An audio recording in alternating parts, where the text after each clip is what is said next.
Red kite travels की शुरुआत बीजापुर से पुणे जाने के लिए है तैयार। रोज़ाना रात 10 बजे बीजापुर से Pune red kite luxury bus सेवा होगी रवाना। अपना सफ़र आरामदायक बनाने के लिए रेड काइट से कीजिए सफ़र। आधुनिक टेक्निक के साथ बनाए गए स्लीपर कोच 2+1 से सफ़र का आनंद ले सकते हैं। यात्री अपने टिकट बुकिंग के लिए नीचे स्क्रीन पर दिए गए नंबरों पर संपर्क कर सकते हैं। यात्री ट्रैवल्स का पता city central bus stand, Ganesh Travels, CMC complex, shop number 7 near Datari मस्जिद, बीजापुर।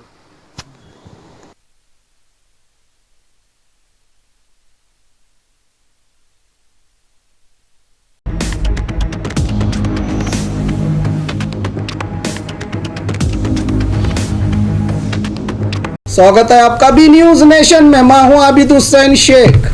लोक अदालत से मामलों को सुलझाने का सुनहरी मौका। कर्नाटका राज्य कानून सेवा प्राधिकार और जिला कानून सेवा प्राधिकार के सेक्रेटरी और सीनियर जज वेंकण्णा होसमनी ने जानकारी देते हुए 27 मार्च 2021 मेगा लोक अदालत का आयोजन किया गया है। सेक्रेटरी द्वारा जानकारी में दिए गए तमाम मामलों को इस लोक अदालत में आपसी रजामंदी से सुलझाकर एक खुशहाल और सुकून वाली जिंदगी बिताने के मकसद से याचिकाकर्ताओं को इस अदालत में हार नहीं होगी। दोनों पक्ष आपसी रजामंदी से मामलों का निपटारा करके दोनों के लिए ये जीत होगी, जिससे नफरतों को ख़त्म करके दुश्मनी के बदले दोस्ती के पैगाम के साथ आप और आपके आने वाली नस्लें चैन के साथ जीवन बिताएंगी। इसका भरपूर फ़ायदा उठाने की अपील की कानून प्राधिकार के सेक्रेटरी व सीनियर जज वेंकण्णा होसमनी जी ने। ಜಿಲ್ಲಾ ಕಾನೂನು ಸೇವೆಗಳ ಪ್ರಾಧಿಕಾರ ವಿಜಯಪುರ, ತಾಲೂಕು ಕಾನೂನು ಸೇವೆಗಳ ಸಮಿತಿಗಳು ಬಸವನ ಬಾಗೇವಾಡಿ, ಇಂಡಿ, ಶಿಂದಗಿ ಮತ್ತು ಮುದ್ದೇಬಿಹಾಳ ಇವುಗಳ ಸಂಯುಕ್ತ ಆಶ್ರಯದಲ್ಲಿ ದಿನಾಂಕ 27/3/2021 ಮೆಗಾ ಲೋಕ್ ಅದಾಲತನ್ನು ಆಯೋಜನೆ ಮಾಡಲಾಗಿದೆ.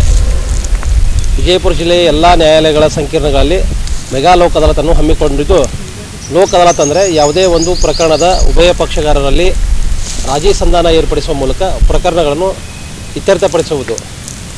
ಲೋಕ್ ಅದಾಲತ್ನ ವೈಶಿಷ್ಟ್ಯ ಏನೆಂದರೆ ವ್ಯಾಜ್ಯವನ್ನು ಅತ್ಯಂತ ಕಡಿಮೆ ಖರ್ಚಿನಲ್ಲಿ ಶೀಘ್ರವಾಗಿ ಇತ್ಯರ್ಥಪಡಿಸುವುದು. ಯಾವುದೇ ರೀತಿಯ ನ್ಯಾಯಾಲಯ ಶುಲ್ಕ ಕೊಡಬೇಕಾಗಿಲ್ಲ.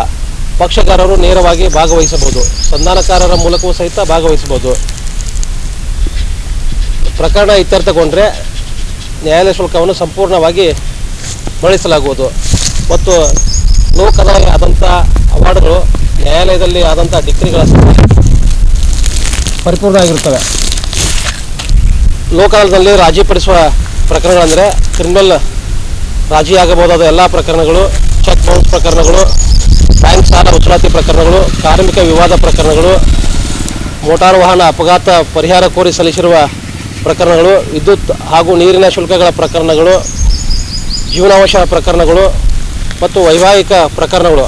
ವೈವಾಹಿಕ ಪ್ರಕರಣಗಳಲ್ಲಿ ವಿಚ್ಛೇದನ ಪ್ರಕರಣಗಳನ್ನು ಹೊರತುಪಡಿಸಿ ಉಳಿದೆಲ್ಲ ರೀತಿಯ ಪ್ರಕರಣಗಳನ್ನು ಲೋಕ್ ಅದಾಲತ್ನಲ್ಲಿ ಇತ್ಯರ್ಥಪಡಿಸಬಹುದಾಗಿದೆ. ಮತ್ತು ಸಿವಿಲ್ ಪ್ರಕರಣಗಳು, ವಿಭಾಗದ ಪ್ರಕರಣಗಳು, ಇಂಜಂಕ್ಷನ್ ಸೂಟ್ಗಳು ಮತ್ತು ಸಾಲ ವಸೂಲಾತಿ ಪ್ರಕರಣಗಳು ಇತ್ಯಾದಿ ಎಲ್ಲ ಸಿವಿಲ್ ಪ್ರಕರಣಗಳನ್ನು ಸಹಿತ ಲೋಕ್ ಅದಾಲತ್ ಮೂಲಕ ಇತ್ಯರ್ಥಪಡಿಸುವುದು ಸೂಕ್ತವಾಗಿದೆ. ಯಾಕಂದರೆ ಈಗಾಗಲೇ ಹೇಳಿದಂತೆ ಜನತಾ ನ್ಯಾಯಾಲಯದಲ್ಲಿ ಪ್ರಕರಣ ಇತ್ಯರ್ಥ ಆದರೆ ಉಭಯ ಪಕ್ಷಗಾರರು ಗೆಲ್ಲುವ ಪಕ್ಷಗಾರ ಆಗುತ್ತಾರೆ. ಇದರಲ್ಲಿ ಯಾರೂ ಸೋಲುವ ಸಂದರ್ಭ ಅಥವಾ ಪ್ರಮೇಯ ಉದ್ಭವಿಸುವುದಿಲ್ಲ. ಆದ್ದರಿಂದ ಸಾರ್ವಜನಿಕರು ಮತ್ತು ಕಕ್ಷಿದಾರರು ಈ ಲೋಕ್ ಅದಾಲತ್ನ ಪ್ರಯೋಜನ ಪಡೆದುಕೊಂಡು ತಮ್ಮ ಸುಖಮಯ ಜೀವನವನ್ನು ಮಾಡುವುದು ಅತ್ಯಂತ ಒಳ್ಳೆಯ ಮಾರ್ಗವಾಗಿದೆ. ಲೋಕ್ ಅದಾಲತ್ನಲ್ಲಿ ಪ್ರಕರಣ ಇತ್ಯರ್ಥಗೊಂಡ್ರೆ ಸಂಬಂಧ ಹಾಗೂ ಮತ್ತು ಸ್ನೇಹ ಇನ್ನೂ ಹೆಚ್ಚಿನ ರೀತಿಯಲ್ಲಿ ಮುಂದುವರಿದುಕೊಂಡು ಹೋಗುತ್ತದೆ. ಭವಿಷ್ಯದಲ್ಲಿ ಆಗುವ ವೈಷಮ್ಯಗಳು ಸಹಿತ ಕಡಿಮೆ ಆಗುತ್ತವೆ. ನ್ಯಾಯಾಲಯದಲ್ಲಿ ವಿಚಾರಣೆಗಿದ್ದ ಪ್ರಕರಣಗಳಲ್ಲಿ ಕಕ್ಷಿದಾರರು ನ್ಯಾಯಾಲಯಕ್ಕೆ ಬರುವುದರಿಂದ ಮನೆಯಲ್ಲಿ ಇರ್ತಕ್ಕಂಥ ಚಿಕ್ಕ ಪುಟ್ಟ ಮಕ್ಕಳ ಮನಸ್ಸಿನ ಮೇಲೂ ಸಹಿತ ಪರಿಣಾಮ ಉಂಟಾಗುತ್ತದೆ. ಆದ್ದರಿಂದ ತಮ್ಮ ಮುಂದಿನ ಪೀಳಿಗೆಗೆ ಯಾವುದೇ ವ್ಯಾಜ್ಯವನ್ನು ಬಿಟ್ಟುಕೊಡದೆ ಸುಖಮಯ ಹಾಗೂ ಸಹಬಾಳ್ವೆಯ ಜೀವನ ನಡೆಸಿಕೊಳ್ಳಲು ಇದೊಂದು ಒಳ್ಳೆಯ ಅವಕಾಶ ಆಗಿದೆ. ಆದ್ದರಿಂದ ಎಲ್ಲ ಕಕ್ಷಿದಾರರು ದಿನಾಂಕ 27/3/2021 ನಡೆಯುವ ಲೋಕ್ ಅದಾಲತ್ನ ಪ್ರಯೋಜನ ಪಡೆದುಕೊಳ್ಳ್ರಿ ಅಂತ ನಾನು ಜಿಲ್ಲಾ ಕಾನೂನು ಸೇವೆಗಳ ಪ್ರಾಧಿಕಾರದ ಸದಸ್ಯ ಕಾರ್ಯದರ್ಶಿ ವೆಂಕಣ್ಣ ಬಿ ಹೊಸಮನಿ ತಮ್ಮಲ್ಲಿ ಕೋರಿಕೊಳ್ಳುತ್ತೇನೆ.